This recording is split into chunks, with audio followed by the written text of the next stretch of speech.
and welcome to Ellen Ruth Soap. I'm Ellen, and today I'm going to be making a soap using this fragrance from BeScented. It's called Green Irish Tweed.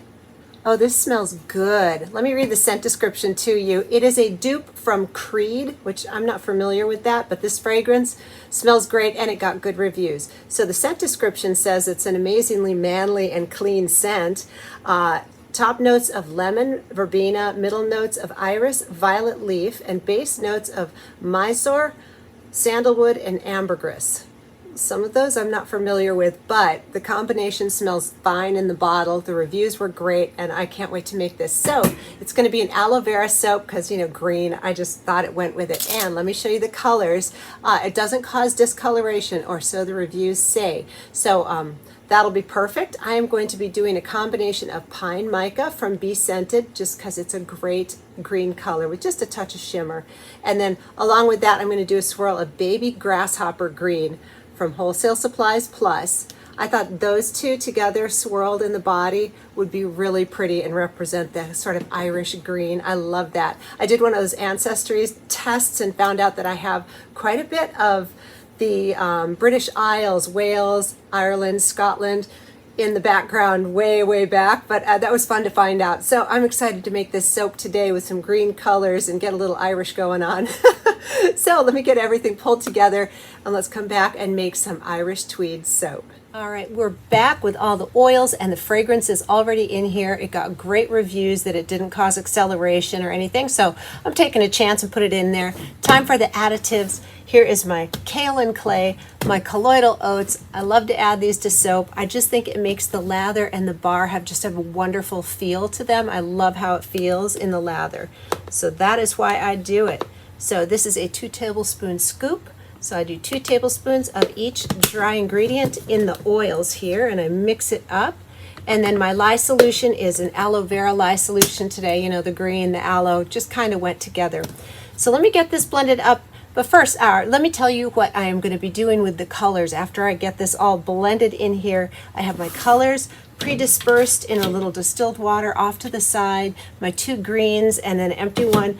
I have just a touch of titanium dioxide in there to keep it on the bright side, even though this doesn't have any vanillin for discoloration.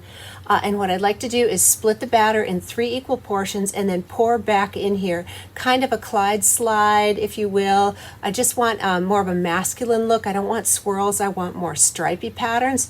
So that's what we're going to try today. So let me get this blended up and we'll get back to it after this is all set and ready to go.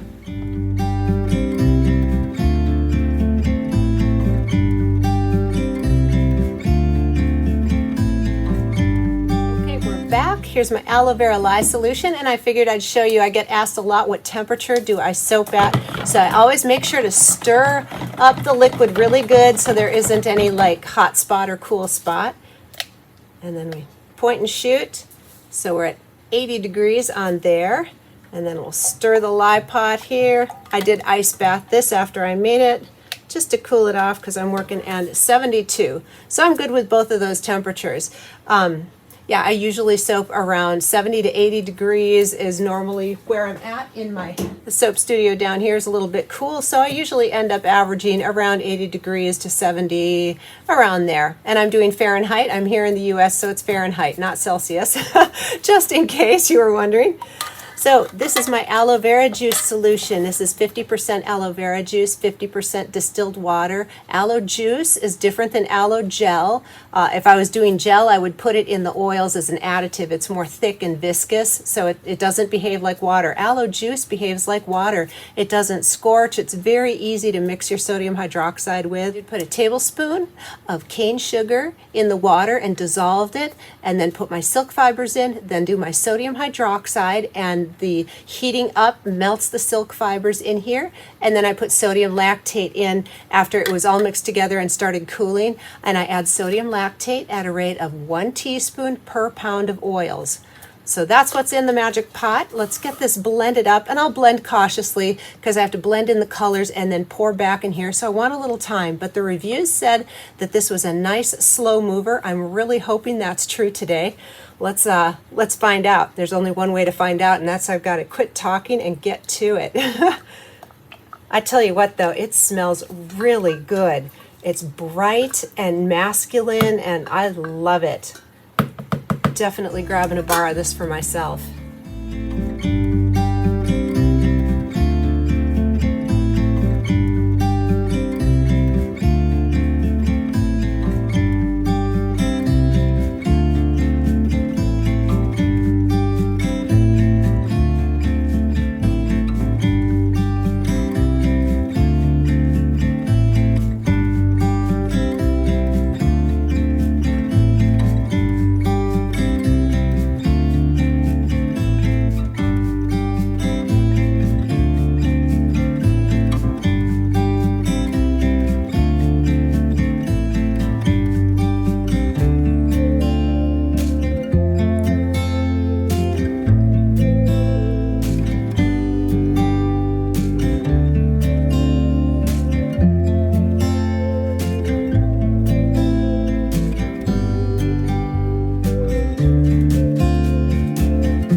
right, it's the next day and I'm so anxious to get in here. The reviews were absolutely right. This fragrance was a dream to work with.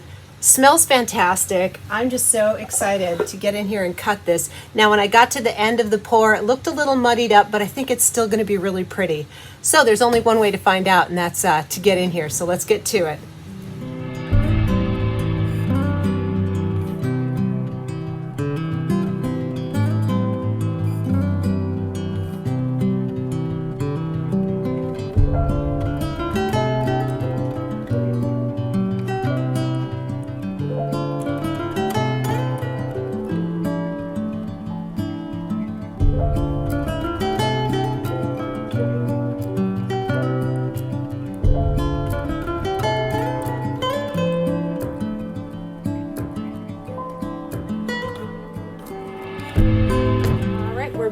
with the lovely Olga, and I am so excited to get in here. Isn't that cool looking? It's going to be fun to see what it looks like on, you know, cut the different way. Love the tops, love this, the colors, the scent. I'm super duper happy with this bar. So let's get into it and see. I from the looks of the sides, it doesn't look like it got too terribly muddied up, which makes me super duper happy. Now this is one of the end pieces, so it won't have the full wave like the center bars will, but wow. Oh, that's cool. And this is exactly what I was hoping for. I didn't want swirly, sort of feminine. I wanted these to be very unisex, borderline masculine, because the scent really almost has an aftershave type feel to me, which I love, by the way. Love a good aftershave. Yeah. Oh, I'm happy. So let's talk about the fragrance. So obviously I like the scent of this. It smells great. It behaved so well. I mean, you saw how slow that pour was, and I sped it up for you all. That was in super fast forward. But to pour it into the pitcher and still be able to pour it then into the mold, you need a lot of play time to do that. This gave me plenty of time to do all of that. I think this is really cool, and you can see the colors. It didn't muddy up, even though they're very tight together. I think that they are distinguishable, you know. Oh, it's cool. Kind of random, almost like an in the pot swirl, but not quite. I guess technically it was in the pot, right? Because we poured it back in. All right, let's keep cutting and see what we get in the other loaves. All right, here is the center loaf. Super cool. I'm just a happy girl today. So with this being a slow moving fragrance, this feels a little bit soft to me as I'm cutting. I'm having to be very delicate with the bars, which is normal when you have a slow moving fragrance. It takes a little bit longer to firm up.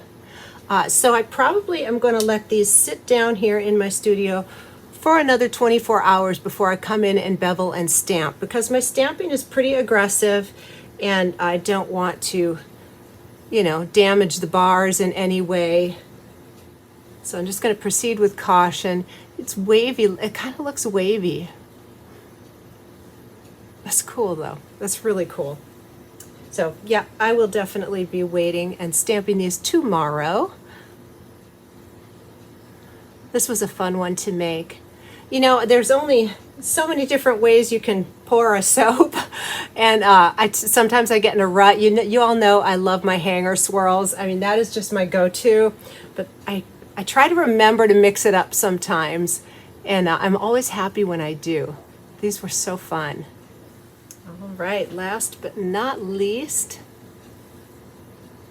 let's get into this. So I just want to take a minute to thank you all for watching. If you're one of my regular viewers, I just appreciate you so much. And engaging and talking and comments. It just means a lot to me, and it really helps my channel a lot when you engage, like, dislike if you don't like it, you know, all of that. It's all good with me. It really is. And you know, I don't mind an honest opinion. If somebody doesn't like what I've made, that's their prerogative. That's all fine too. But I appreciate it. For the most part, you all are so kind and gentle, and even when I've had a correction or somebody is saying they don't like something, they say it in a nice way. I know a lot of YouTubers struggle with hateful comments, and I've been so blessed to not have to deal with that, and I'm so thankful for that.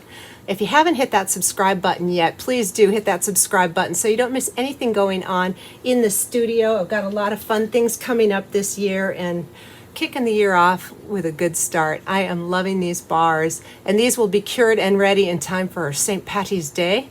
So that's all good. Thank you so much for joining me today. I appreciate you taking the time, and I hope you have a wonderful day.